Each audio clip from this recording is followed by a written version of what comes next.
Well, hello, everyone. Thank you so much for joining us today. We'll go ahead and get started as we like to do our best to stay on track and on time. My name is Amber Johnson. I've had the privilege of meeting and speaking with many of you, and those I've not yet connected with, I hope to have a chance to connect with personally in the coming days or weeks. We're just delighted to have you here with us. And in just a minute, I'll introduce you to Jim Ludema, my colleague and the director of our center, who's also on today's webinar.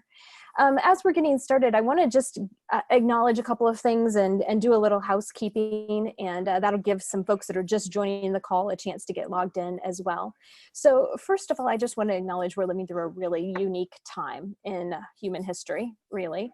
And all in this period of disruption, as our program, as is almost every other program in the United States, has gone online. But this is about a in-person classroom-based program. And so we're going to talk about it today from that perspective, because we believe rich learning really happens in our classroom. But of course, we are virtual at the moment. And we acknowledge too that the people we're working with are going through difficult things in their businesses, as you may be as well. And we thank you for the values-driven leadership you're showing in the midst of that. So thank you for taking time to be with us in what could be a really turbulent period of life. I also want to just give a couple of housekeeping announcements. I can see that we have a lot of seasoned Zoom professionals on this call because you're doing a great job keeping yourselves on mute. Please continue to do that. Manage your own mute button. That helps, you know what it does. It helps cut down on that background noise, the kid that runs through the living room or the dog that barks, and gives us all the ability to concentrate a little more. And also, Jim and I will stay on camera throughout today's session. You do not need to. Feel free to turn your video off if you haven't already. And but when we do Q&A, if you'd like to turn your video on, you may. That's entirely up to you. The last thing I just want to say is that this session today, Preparing for Your PhD, is different than our normal online information session that we host every month or so. We do the online information session as a standard, here's what the program's about, ask all of your basic questions about operations and format and curriculum and what the work is really like. And we'll cover a little of that today, but today's content is really about thinking what you can be doing in the time between now and April 8th, when the program's orientation begins, if you decide to apply and are accepted to this program, what you can be doing between now and then to really ready your life for the challenge and the joy of taking on a PhD program at this point in life. So that's what we're really focusing on today's conversation. And of course, if you have other questions, we'll cover them as we can, and also make space for that conversation to happen one-on-one after this meeting. All right, with those sort of introductions underway, let me just give you a quick overview of the agenda where we're headed today. In just a minute, Jim will give us an overview of the program, just so that we do all have that sort of basic knowledge. And then we're going to talk about this in a series of categories. And as we talk about those categories, we'll pause after each one to give you a chance to ask specific questions. So first, we're going to talk about how to prepare academically. Then we'll talk about how to prepare from the perspective of your time. Then we'll talk briefly about how to prepare technology and how to make sure you're ready for that aspect of learning. And then we'll talk a little bit more about how you can continue learning about the program. And then finally, we'll close by talking about some next steps. And along the way, you should have a chance to answer any questions that you have. So let me pause. I've already introduced myself. As you may know, I'm the Chief Communications Officer for Benedictine Center for Values-Driven Leadership. And in addition to working for the program, as of last week at about this time, I am a newly minted PhD. And I'm very excited about that. I successfully defended my dissertation about a week ago. My research focused on how leaders in global organizations make successful change happen. And it was a really wonderful learning experience, and I hope over time has an opportunity to really contribute to the field as well. I'm joined today by the program's co-founder and director, Dr. Jim Ludema, who's a professor of global leadership. And Jim has a PhD from Case Western Reserve University and has been teaching executive students here at Benedictine for the last 20 years. So there's really no one better to tell you about what it takes to prepare as a business leader, what it takes to prepare your life to be ready to enter a PhD program than Jim. So with that, Jim, why don't you give us just a quick introduction to yourself and to the program as well? Thanks, Amber. And as Amber mentioned, I am Jim Ludema. I'm the director of the Center for Values-Driven Leadership at Benedictine University, and also the director of the PhD DBA program in Values-Driven Leadership. And it's a delight to be here with you today. Amber and I both want to give you a little bit of an introduction to the program, but spend most of our time on how to prepare if you are interested in the program. I do want to piggyback a little bit on what Amber just said. Indeed, she did defend her dissertation a week ago. I was her dissertation chair, and I have to say it was one of the best dissertations that I've seen in my 20 plus years of chairing dissertations, and I've probably chaired about 80 or more dissertations. It was a phenomenal piece of work, so congratulations on that, Amber. We also just finished another dissertation defense, a guy by the name of Brett Hines, who is a chief engineer at Ford Motor Company in Detroit. And he did a dissertation in the same arena as Amber's around global leadership and how do you lead global teams. And he was looking at the bases of power that global leaders have compared to domestic leaders. Fascinating piece of research. He hit it out of the park. I happen to be his dissertation chair as well, so I know his work well, and he did a phenomenal job. So we are in that period of time. May is always a very busy time with lots of dissertation defenses and people finishing their degrees. And so Amber and Brett and those who were in their cohort 4 of the program, started the program 3 years ago and are graduating today. So it's a very momentous time, a very celebrative time, and we just really enjoy it as a part of our program.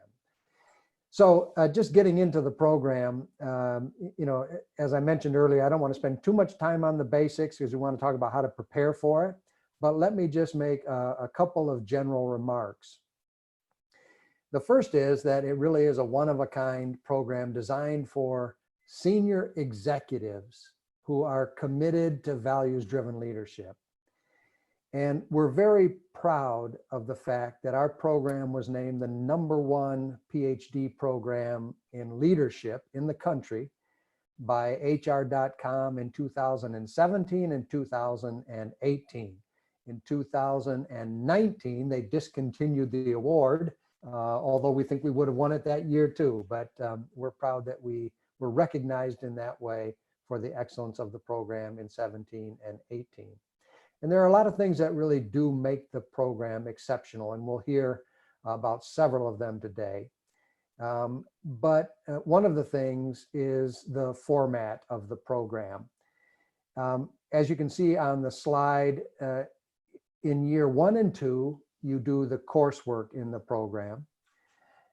And you do that 1 weekend a month and during an 8-day intensive in June. And it's designed that way so that people can be working full time and still commute into those weekends once a month and that 8-day intensive in June. So it's for working executives and designed to accommodate their schedules. Then in the 3rd year, you work on your dissertation, or you complete the dissertation, I should say, because you're pretty much working on the dissertation from the very beginning. But you complete it in the 3rd year. And during that 3rd year, you don't need to come to campus. You're working with your dissertation committee members, you know, sending drafts back and forth via email, having Zoom conferences, whatever the case may be. And so you can stay where you're located. And we do have folks commuting from all over the country. And we have had folks commuting from Germany, from Canada, from Mexico as well in the program. And so it works for folks who commute in from out of town. Then moving on to the curriculum, our curriculum is designed around 4 key areas. The first is leadership and leadership development, and understanding all of the theories and practices around great leadership and developing great leaders. The second area is in the area of strategic change, organizational change. As a leader, what do you need to know about how to lead an organization strategically and help it change to become the organization it needs to become to deliver excellence at every level, and to create a culture in which people flourish at every level. Then the third area is in the area of global impact. And what we're talking about there is courses around corporate social responsibility, courses around corporate sustainability, courses around leading in the global economy, and what does it really mean to be a leader in the context of a global world. And then, of course, the fourth area is research methods. We have 3 research methods courses. The first one is early in the program, and it's kind of an introduction to sort of scholar practitioner research and how to make sense out of the research that we are looking at in the program. And then the other 2 research methods courses are later in the curriculum in the second year, one on qualitative methods and one on quantitative research methods. So those are the 4 areas, topic areas that are content areas that we cover. And then we cover all 4 of those at 4 different levels. At the level of self, how do I develop myself as a leader and understand leadership at the individual level? Others, how do I work with others, coaching others, leading teams and so forth, organizations, and then in society. That's a little bit of an overview of the curriculum. One other thing I should say about the program is that much of the teaching in the program is done by visiting distinguished scholars who come from the top universities around the country and around the world, and are the authors of the articles that you're reading, the journal articles that you're reading in the program, the books that you're reading in the program are written by the visiting scholars that we bring in for those class weekends. And so in a typical class weekend, one of these visiting scholars, let's say Kim Cameron from the University of Michigan, who has written prolifically around organizational culture, organizational change, and positive leadership.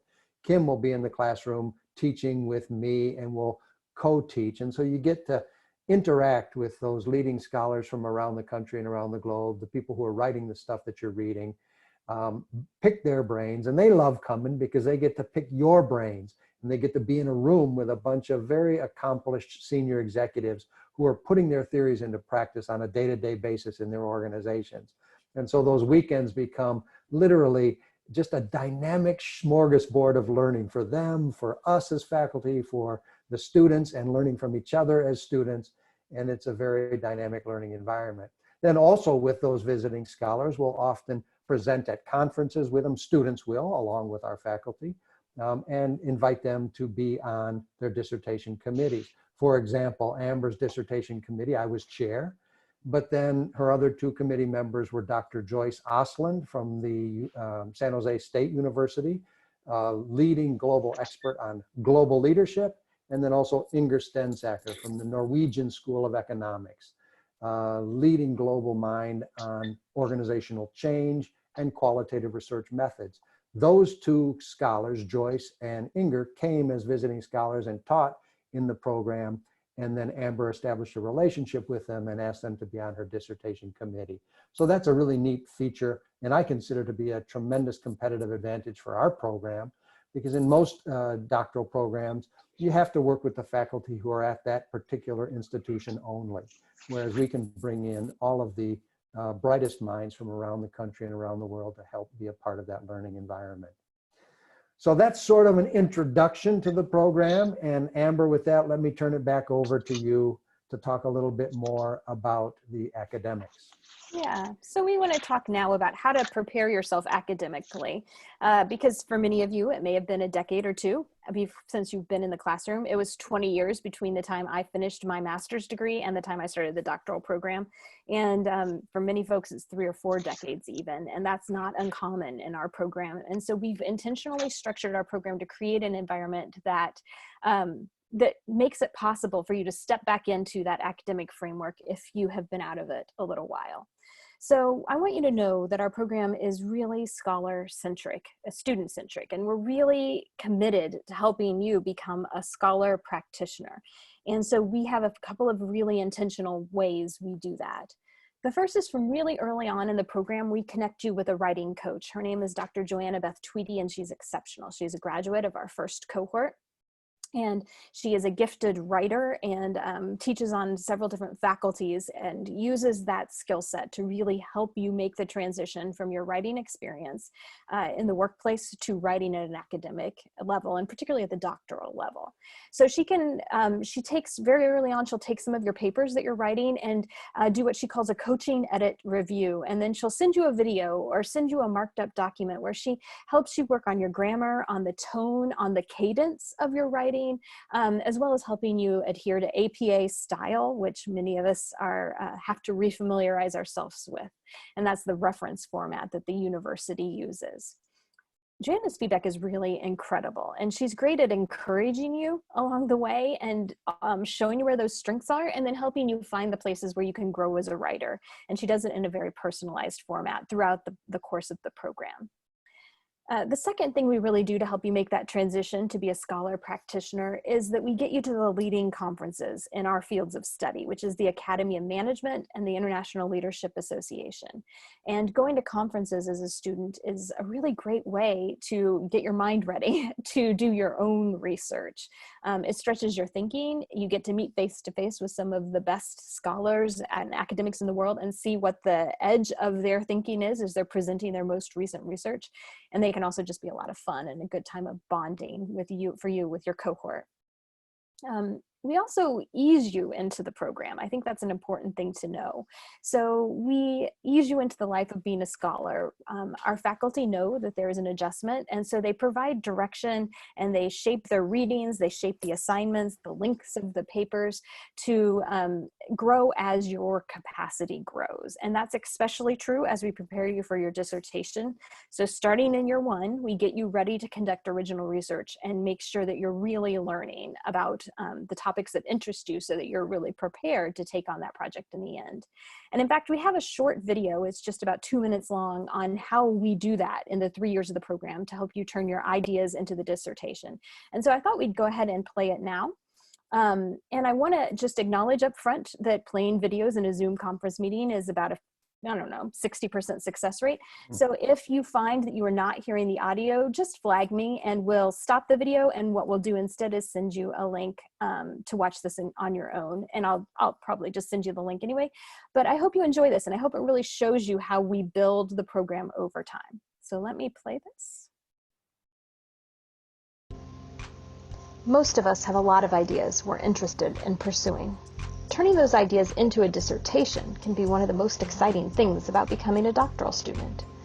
In the PhD and DBA program in Values-Driven Leadership, we'll help you take your idea all the way through the dissertation process. Let me share how it's done.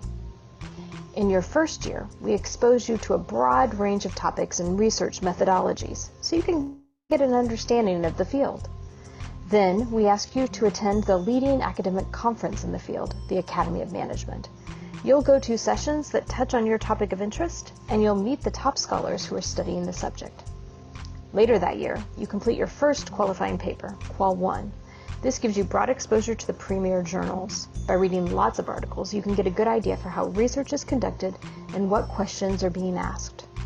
As you move into your second year, you begin sharing short presentations about your ideas with the faculty.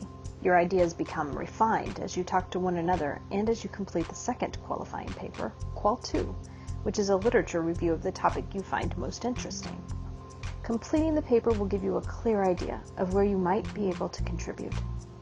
Toward the end of your second year, you'll select a dissertation chair and write a dissertation proposal to formulate your research question and establish why the topic is worth your time.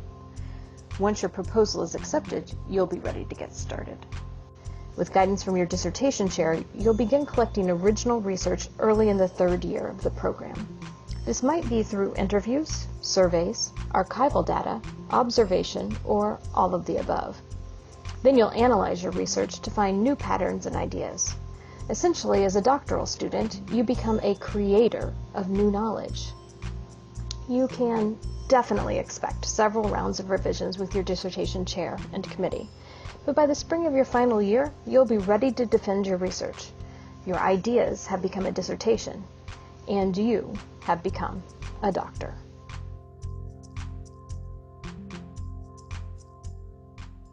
All right. Well, I hope that gives you an overview of how we progress through this in the program. Oops, there we go. Most of us have. And, you know, we joke in there about you can expect lots of revisions. I can tell you, Jim has done a count of how many revisions often occur in the dissertation process. And I think the average is 17. That's definitely true. You can expect a lot of revisions, but that's why our program is rigorous. And so we hope that that's part of what excites you about doing doctoral studies. So if you're an overachiever and you want to start preparing academically now, we have a couple of suggestions that we gathered from our faculty and from students who are a little further along in the program.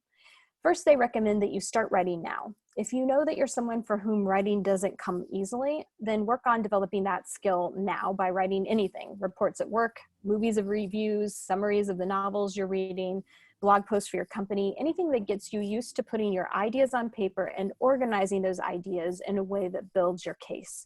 If you can tackle that ability to build your case and any grammar challenges you have now, it will shortcut your learning process later on.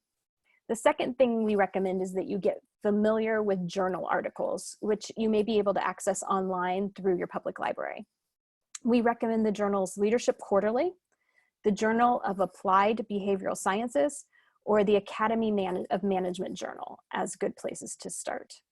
On YouTube, you can find some short videos on how to read journal articles. They aren't necessarily something you sit and read page by page. There's actually a process that you can pick up the insights faster. And so we recommend you watching a few of those journals and then try it out. Our students, and this is my experience as well, tell you that you get faster at reading and comprehending what the article is saying over time. So it is a learning curve and you can jumpstart it now. And you can do the same thing with statistics. If it's been a little while since you've taken any statistics courses, you can use YouTube or Khan Academy to kind of review the basics. And then let me reassure you as well that while you are required to take a rigorous quantitative methods course, it's not something you need to fear in our program. We guide you through it. And if you're headed into qualitative research as well, we understand that and help adapt the process for you. All right, with that, we do have a couple of books we'd also recommend. Jim, do you want to explain these books? Sure. And maybe before explaining the books, I just want to repeat what you said about the journals, Amber. The three journals that Amber mentioned, I don't know if you're going to be posting these slides or not, Amber, but they were Leadership Quarterly, in case you're taking notes. It's the top journal around the field of leadership. Great journal. The second one is the Journal of Applied Behavioral Science.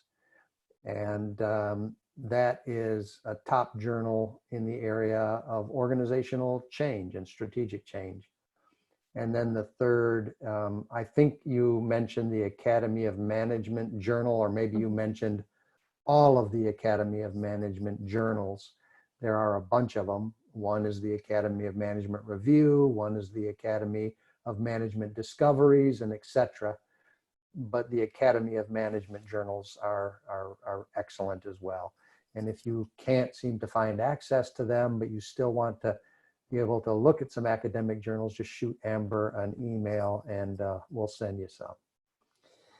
As it relates to the books, you can see them on your screen. Teaming by Amy Edmondson, Leading Continuous Change by Bill Pasmore, Positive Leadership by Kim Cameron, whom I mentioned earlier.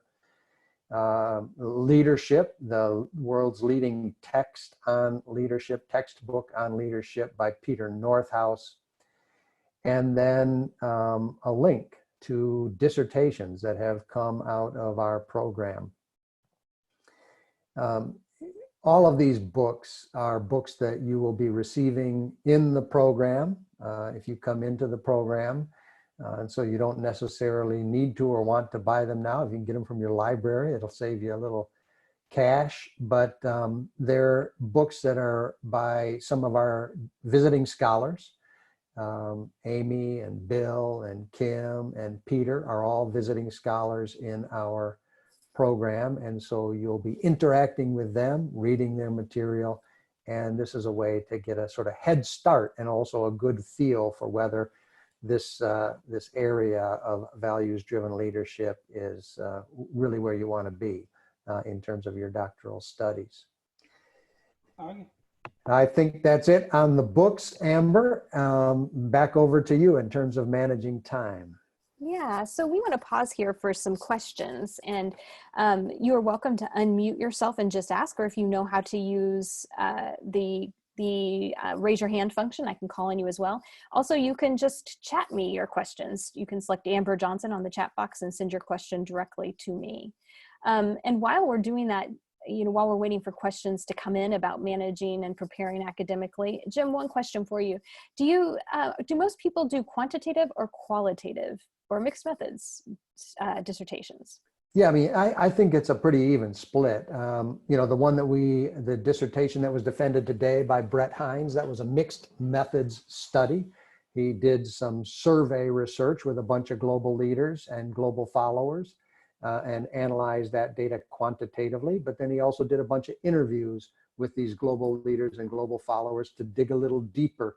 And he referred to it as the quantitative being the sort of skeleton of his findings, and the interview, the qualitative data, sort of being the muscle on that skeleton, and he brought the two together.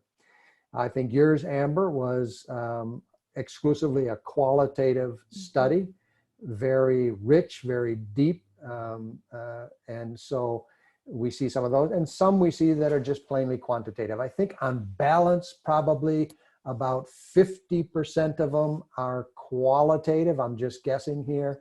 Maybe another 30% are mixed method studies, and another 20% are strictly quantitative.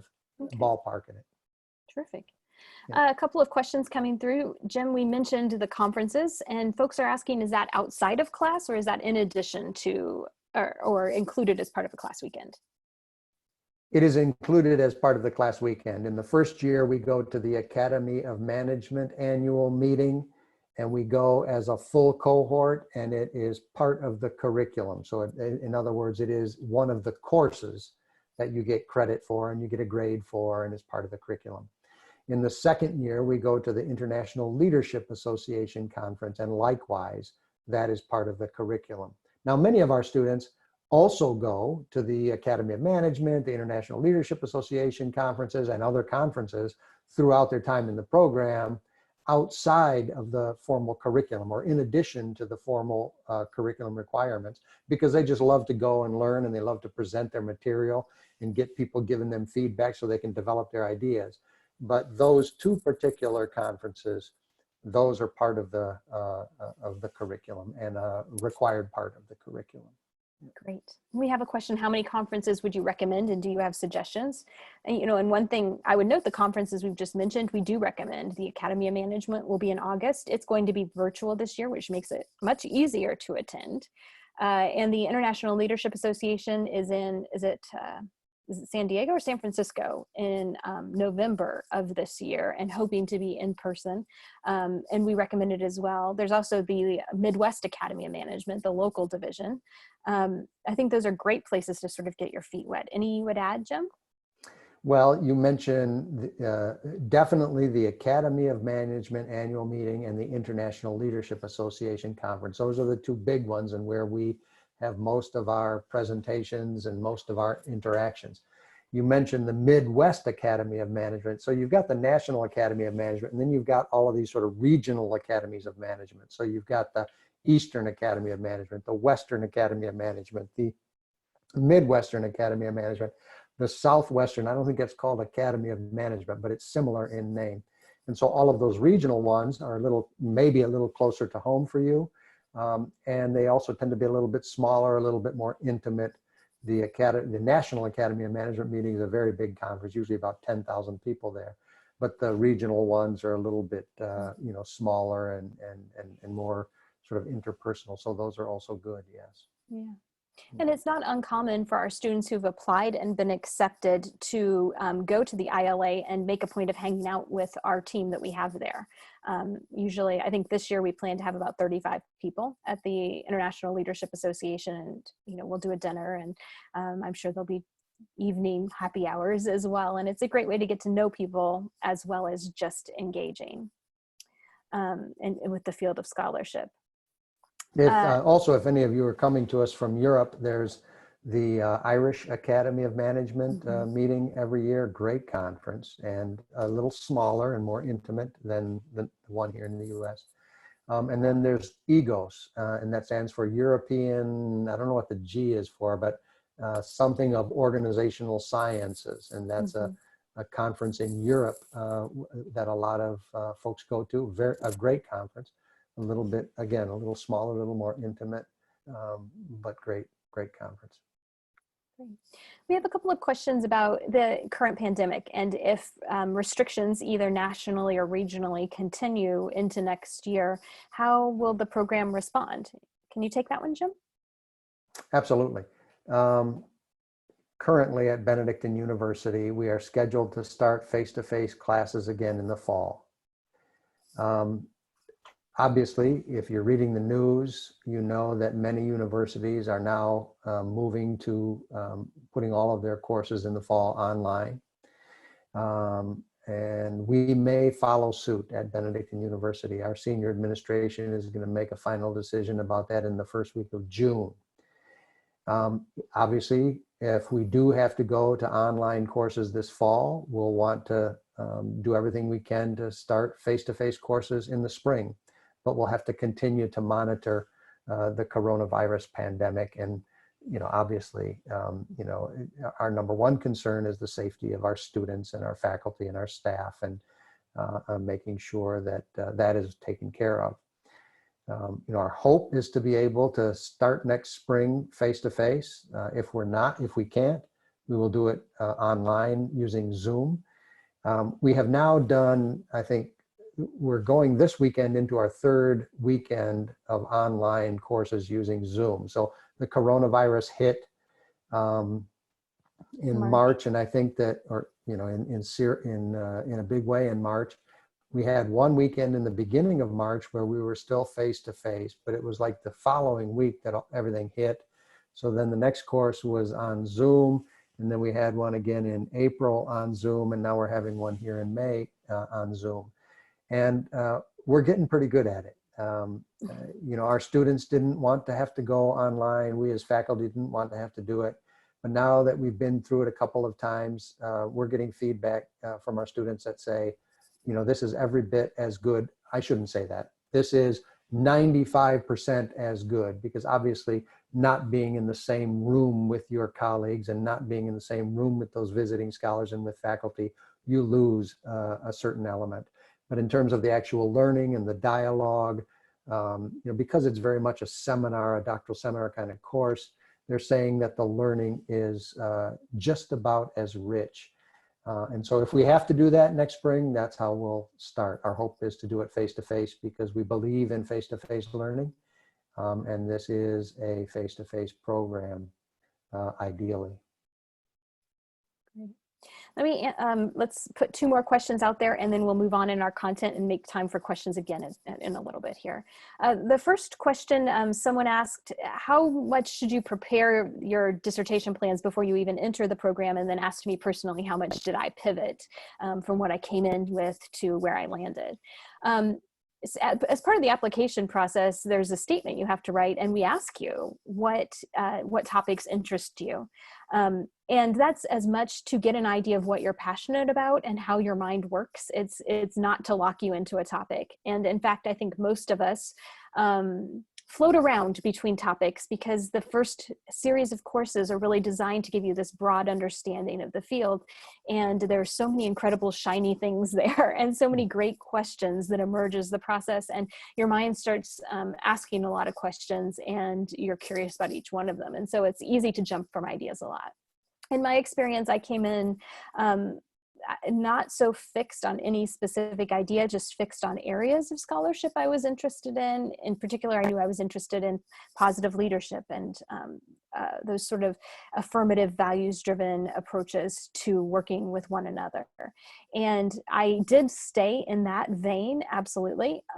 But what really attracted my attention was a course on global leadership, and it appealed to my history professionally. I've worked in a number of global organizations, and there are real questions that sparked interest for me. And so by the midpoint of the program, I had settled on my topic, and then I got to do it just like you said it, saw in the video, where my Qual 2 then was able to really form the basis of my literature review for my dissertation. And then as I finished year 2 of the program and classes ended, I could go head on into my own research and gathering data to do the program.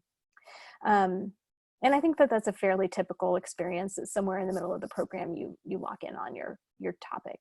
Anything you'd add to that, Jim? No, I think that's right, Amber. I would say that maybe 10% of the students who do their dissertation on the topic they thought they were going to do their dissertation on when they entered the program. 90% of the students sort of discover their topic along the way. And the program is designed to help you with that. Amber mentioned the essay that you write even before or as part of the application process. And then, we have that first qualifying paper where you do a broad review of all of the top journals out there so that you can see what are all the great topics? What are people writing about? What's interesting? Then you do a second qualifying paper where you do a deep dive into a topic that you're interested in. Also, in the first and second year, we have regular weekends. Well, we'll take a day during one of our weekend classes to have you come in and present what you think you might want to do your dissertation on to the rest of your cohort members and to the faculty. And then we sort of coach you on that and help you sort of think or expand your thinking. Then also going to those conferences allows you to share your ideas with other people from around the country and around the world and get their feedback on your ideas. Now, meanwhile, you're also taking all of the courses and bumping into these new visiting scholars and new material, like Amber said, with the positive leadership. And so all of those things continue to sort of feed your thinking and allow you to evolve your topic over time. We also do another great activity that we learned from Bob Quinn at the University of Michigan, and it's called your academic solar system, where we invite you to talk about what your scholar practitioner purpose is, and then to sort of create a little solar system. What's really at the heart of it for you? What is the sun? And then what are sort of the planets that revolve around it? And I think that this was one of the great activities that helped you find your topic, Amber. It was. And I, it was that core was this positive leadership, but you were also interested in global. So that was one of the planets circulating. You're also interested in change. So that was another thing circulating. You were also interested in working both with nonprofits and corporations. And so that was another, and together all of that helped you finally settle on your topic. So, yeah. Yeah, absolutely. We have a couple of other questions. Let me ask one more here, as I promised, and then we'll make sure we pick up the others as we go along. Someone's asking, academically, how is progress assessed, and is there a grading system? Yes, there is a grading system. So for each class, each course, you get a grade. And then I think also for your dissertation credits, you also get a grade in ABC. And the way it works in a doctoral program is that, for excellent work, you get an A. For solid work, you get a B. For lousy work, you get a C. And you have to get at least a B to pass the course. And so if you've done lousy work in a particular course, we'll give you the opportunity to redo it to bring your grade back up to a B. So that's the way it works. But I also would like to say that for us as faculty, grading is not what we want to be about and we want you to be about in a doctoral program. Grading is what we're about in undergrad and master's programs. In doctoral programs, the whole purpose is for you to discover your passion, to discover your idea, and to do your best work to bring that unique contribution to the world. And in that sense, we are trying to invite you into a relationship as colleagues with us as faculty and with the visiting scholars. And so we don't want to be in a position where we have to grade you. We want to be in a position where we get to collaborate with you on helping you discover your purpose, your passion, your ideas, and making a positive contribution to the world through those ideas. And so that's, I just think, a really important sort of philosophical stance that's important to understand coming into the program. Although, yes, we do have to grade your work, and we will submit grades course by course. Right, thank you. Let's talk about time, because this is always the question people have about our program. And most of us already probably feel like there's not enough of it, and it's weirdly distributed at this point in our lives. But every year we poll our students to ask them how much time they spend on their doctoral work. And they tell us it's between 15 and 20 hours a week. And with some weeks being less and some weeks being more.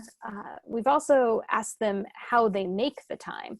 And every person, for every student we have, there's a different way of how it happens. I put the hours in before my family woke up. I have kids who are in grade school. I know the colleague who just defended today that we talked about earlier, Brett at Ford Motor Company, he would just close his office door at 5 p.m. and spend 5 to 7 every day on his dissertation or on his doctoral work. Other people make time on the weekends, and they make Saturday a full day of study.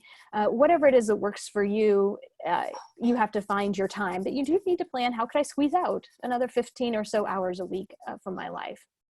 The one thing I would say is really nice about our program is that when you leave class on a Sunday night, you've got your syllabus for the next month. And so you know exactly what is to be done and what you have to be prepared for when you come back to class the next time.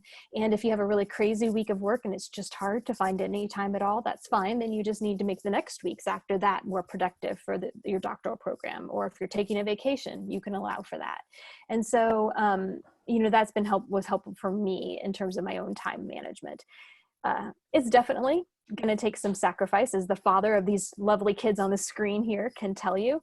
But we had our students offer some insights into how they made it work. And so let me just share what they said. They said, first of all, make your commitments public. And so what does that look like? It means talking with your partner, talking with your children, talking with your boss in advance, making sure everybody understands what you're committed to and why it matters to you and how it can benefit them as well. Many of our students ask for a break from extra assignments or overtime work, or they look for ways to incorporate their classroom assignments into the work they're already doing, so they can kind of, double dip, do 2 things at once. Second, our students encouraged you to reduce commitments. So I think all of us had to sacrifice a couple of social obligations along the way. I know I stepped back from a board that I was sitting on and got off some committee work as well, because those things take a lot of the free time and I just didn't have it. So as you prepare, one of the things you can do is start, taking your turn off the board or whatever it might be in your life. You can also consider what responsibilities you can offload in your personal life. And I have to tell you that Instacart and other shopping networks like that is a wonderful way of outsourcing some of those things. Hiring a neighborhood kid to take care of your lawn, whatever it is, it can take real pressure off of your time and make sure that things get done.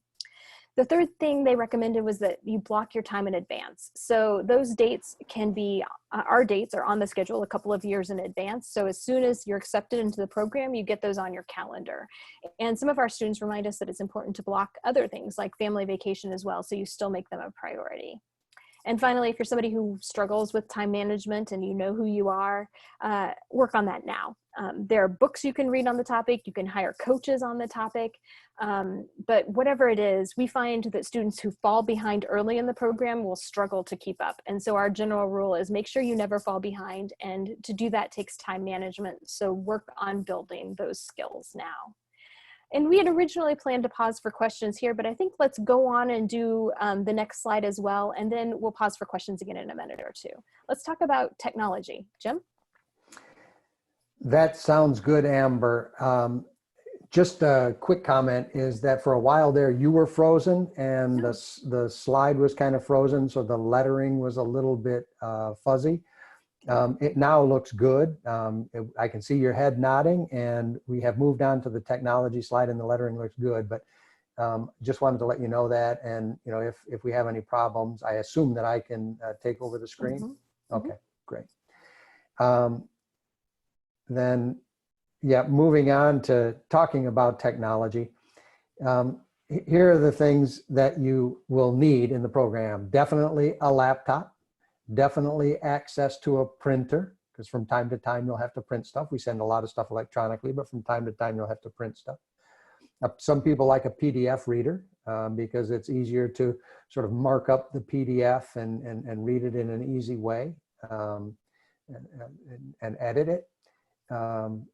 A backup and file sharing system, so whether that's like Google Drive or Dropbox or whatever the case may be, you're going to want to back up all your work, because you would hate to write a 40-page paper and then have a computer crash, a hard drive crash, and lose the paper, much less your dissertation. So you want to back everything up. And then, of course, access to email. It's important to think about which account you want to use. Most of our students use a Gmail account or some other account like that, separate from their work account, so that they're not, getting school emails in during the workday and vice versa.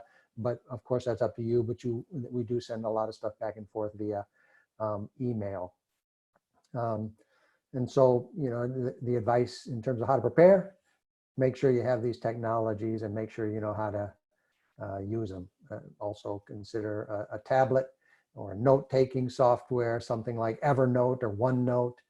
A lot of students use those and find those very useful, although it's not essential. Some people just use pen and paper for taking notes. Then on to the next slide. There's some technology that we'll teach you about in the program, and these include how to use the online library. And we've got a great librarian who is dedicated to the College of Business at Benedictine and loves our program, loves our students, and will take great care of you and teach you how to use that system. Also, how to use our learning management system, which is D2L. It's quite simple, and we'll teach you once you get in the program. And then how to use a reference management software, Mendeley. And this is something that's really important, because as you're reading all of these journal articles as part of your courses, as part of your Qual 1, as part of your Qual 2, you want to get them in that reference management software so that you can access them easily going forward. So yeah, I think we can open it up for questions now at this point. Amber, is that right? Yeah, that's great. So we've got a couple we can start with, and then send more our way. Happy to answer as many questions as we can. So note-taking, computers are allowed in the classroom. Can you comment on that? Absolutely. Yeah. I mean, as far as I know, everybody it sits in classroom with a laptop in front of them, taking notes, doing additional research as the visiting scholar or the faculty member is talking, and so on and so forth. So yes.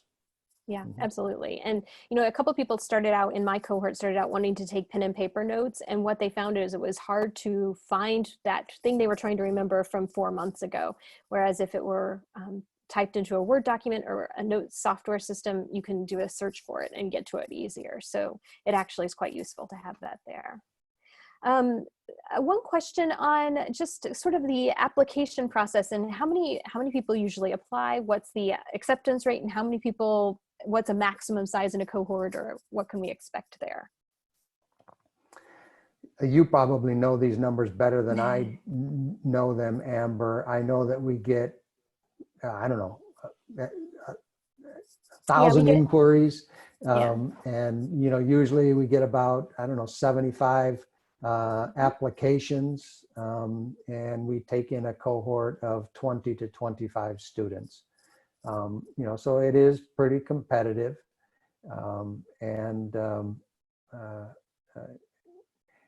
Yeah, I guess that's about all I can say. Yeah, that's about right. The biggest cohort we've had is 24, 25. And, I don't know that we have a formal max, but that's about as big as we'd want it, I think. How many of the accepted complete the program? I would say on average in every cohort, there are probably 3 to 4 people who drop out somewhere along the way.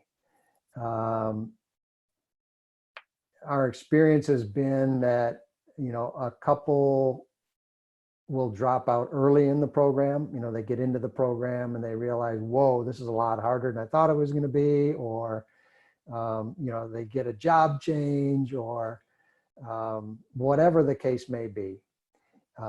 And a couple usually drop out fairly early in the program.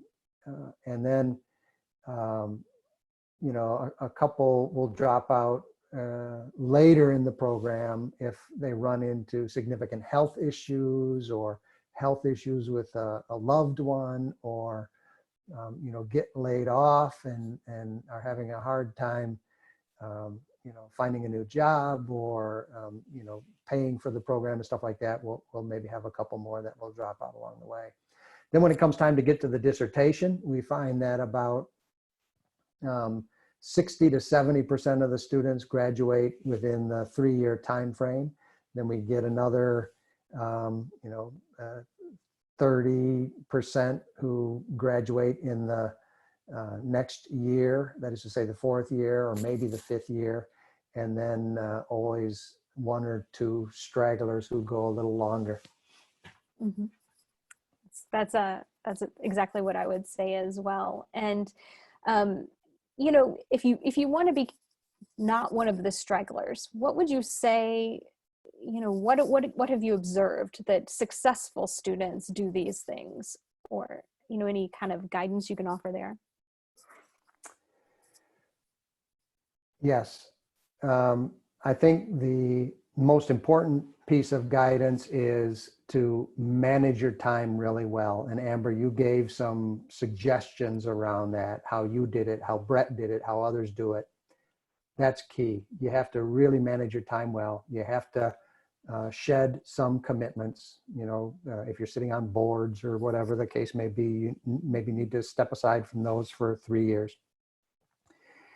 But the other thing is never fall behind. Keep up with your reading no matter how you do it. Keep up with your course papers and your writing no matter how you do it. And even if you have to turn in a paper that is not your best work, turn it in and move on. Because the whole process of doctoral learning is a process, and you're continuously building on what you've done before. And so the key is to just keep moving forward and make sure you hit all your deadlines. Falling behind on stuff is the kiss of death.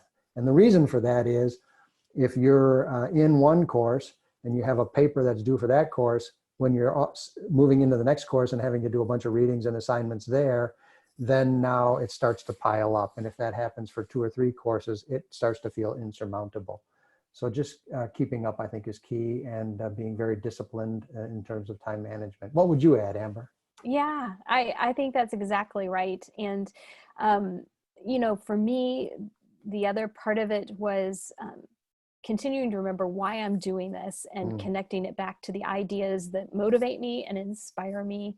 And that got me through, some long nights and early mornings, and also helped, refocus the work. And it does become a process of prioritization. And as someone who, many of us that enter the program are very, we've been successful in our careers, and yet that doesn't always mean that you immediately feel successful in a doctoral program. And so it helped me figure out, but I'm doing this because I care about it, and that means it's worth struggling today to learn to write this way, or to figure out how to make my argument as strongly as I need to. And it gets you through those moments when you can keep remembering what's important. Yeah, I guess the other thing that I would add, Amber, is ask for help. One of the things that happens in our program is that the cohort becomes very close, and people help each other, rely on each other, support each other.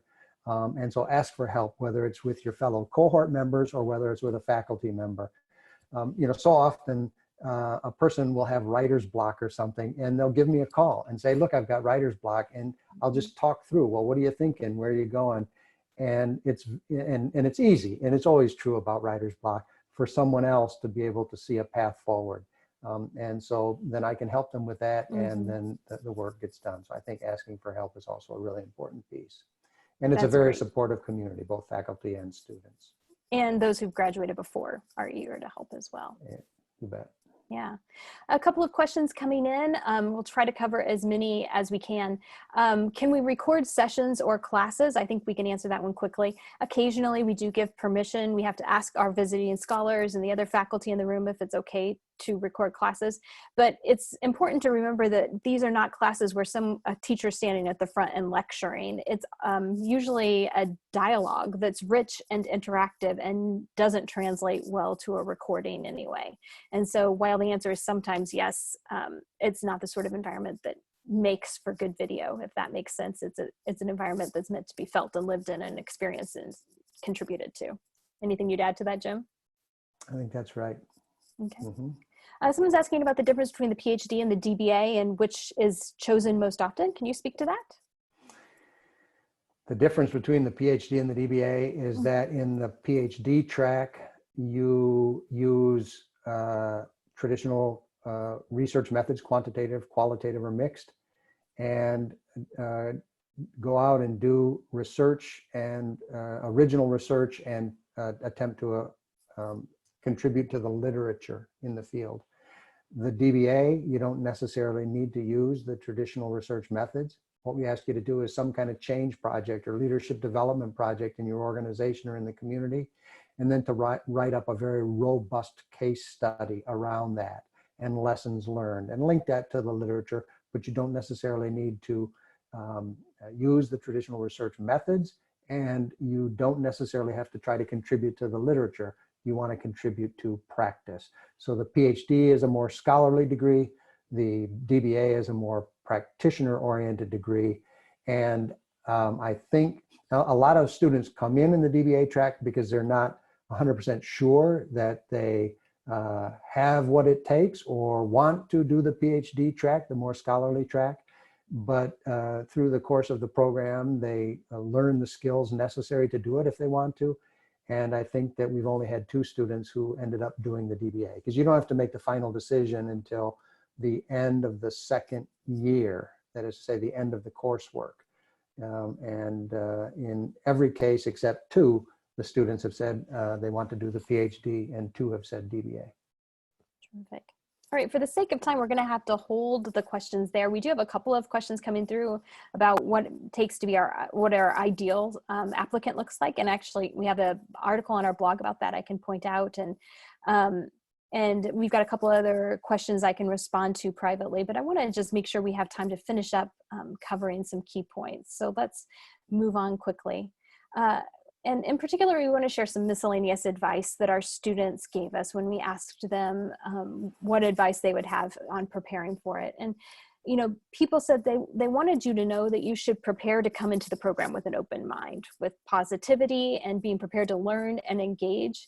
And that the cohort nature of our program means that there are sometimes, it's a really incredibly supportive environment, but there's also, it can lead to difficult moments and tough times as we deal with our own busyness and our own learning process. And so anticipating that there will be difficult moments where you feel overwhelmed with your work and the workload you have in the program as well. And if you go into it knowing that that will happen, it makes it easier when you arrive at that moment. Another current student reminded you to honor your current accomplishments, but be willing to admit, and I love this expression, the oceans of ignorance we all carry. Students in our program are all smart and successful people. And if you're an executive, it may have been a long time since you felt unprepared for something, but a doctoral program will quickly remind you how much you have to learn. And so coming into it with that sense of humility is something that we advise. We also heard one very simple thing is just to make physical space for school materials. You'll have shelves of books. You need to find a place for that, a place where you can study at whatever hours are going to work for you. People encourage you to establish good health habits now so that you can sustain them during the program instead of trying to tackle a big lifestyle change. And then finally, and this is the piece of advice I would highlight and underline, watch all the movies and read all the books now, because you won't have that kind of free time if you apply and are accepted into the program. And so with that, we want to just highlight some of the ways you can continue learning. Jim, tell them about this. Just go to our website. It's got all of the material there, all the great links, our curriculum, bios on our students, frequently asked questions, bios on our faculty and visiting scholars, et cetera, et cetera. And if you have any questions, just reach out to Amber. Mm-hmm. Absolutely. And then coming up, if you would like to just attend one of our regular online information sessions, focus less on preparing for the program and more on the general questions about the program, we have the next one on June 11th, and then we'll do one on September 25th on campus as well. And you see the link there on the screen, or you can get an email from me about it. We encourage you to come and consider bringing, if you have a spouse or partner, consider bringing them as part of the commitment as you're considering this program.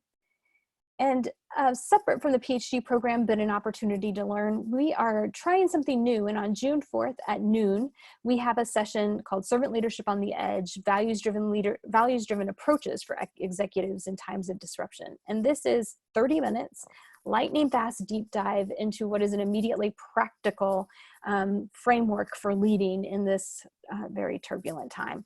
So we'll be asking how the ideas of values-driven leadership and servant leadership can help us now.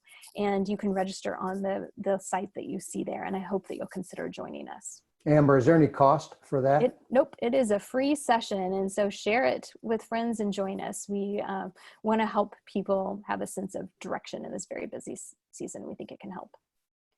In terms of the timeline for the program, we're now accepting applications. The application deadline is November 2nd, and orientation begins all day April 9th. I think we'll actually start we may be starting even as early as April 8th, depending on some schedule details we're working out now. So a year from now, you might possibly be enrolled in the program, and if that means this is your season of due diligence. And as Jim said, please reach out to me. We can have one-on-one conversations to discuss any questions that you have about the program. Jim, any closing thoughts? Just that we have a great lineup for that April 9 weekend. Bob Quinn from the University of Michigan is going to be coming, and we're going to partner with the International Leadership Association to do a mini conference on leadership purpose and the power of purpose in leadership, and how to operationalize and measure purpose in your organizations. So that's going to be a really great weekend, in addition to all the orientation stuff and interacting with the cohort 5 and so on. So that's it.